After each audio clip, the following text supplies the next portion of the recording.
this is an important piece. There's a piece in Huffington Post today based on some polling, and also a really good piece by Rick Perlstein, who we want to give credit to in Rolling Stone. That Lucas, did that come out? That just came out like in the last issue of Rolling Stone. It was within the last couple of weeks. So a fairly recent piece by Rick Perlstein. The headline in this, the poll shows that younger voters are shifting from Obama. The headline of the Rick Perlstein piece is why Democrats have a problem with young voters. So obviously they dovetail nicely. First of all, let's take a look at this first graphic about young voters and the President of the United States.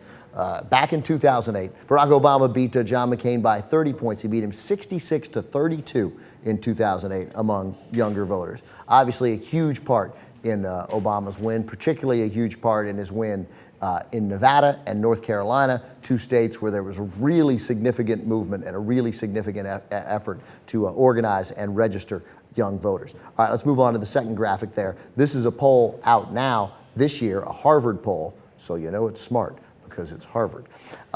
In 2012, Obama's lead among voters 18 to 24 is just 12 points after winning by 34 in 2008 of voters under 30. Voters 25 to 29, it's a little bigger, 23. So obviously he's got a lead of what had been a 34-point lead in 2008. He's got a lead of voters under 30, you know, somewhere in the 17 to 18-point range. That's significant. If that held, that would be an area that the Republicans made a significant dent in.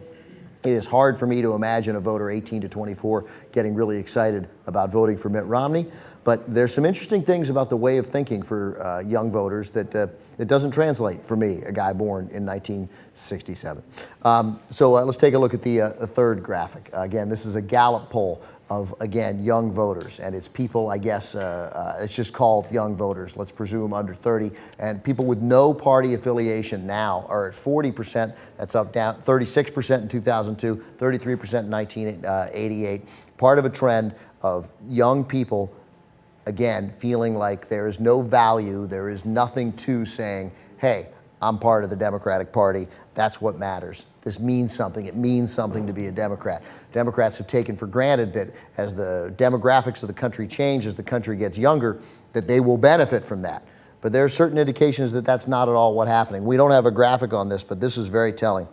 In 2008, millennials, people who came of age right around the turn of the century, people born between 1981 and 1983, Barack Obama led John McCain among that voting population, people born 81 to 83, 60 to 32.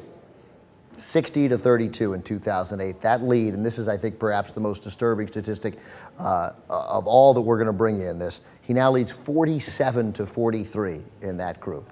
That is narrowed massively, a 13-point loss for Obama, an 11-point gain for the Republicans. That's a 24-point swing. That's a remarkable number, 47 to 43.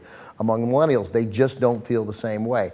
They don't, the way that no matter what you think of Democrats now and what you think of Barack Obama now, there's a thought that I grew up with that this was the party that led the civil rights movement. This is the party that was on the right side of important social change in this country. This was the party that integrated the armed forces. This is a party that did the right, this is the party that led the movement into space. This is the party that led the Great Society. This is the party that attacked poverty. This was the party that tried to fix the wrongs in this country. This was the party that started Social Security. This is the party that looked out for the elderly and the infirm.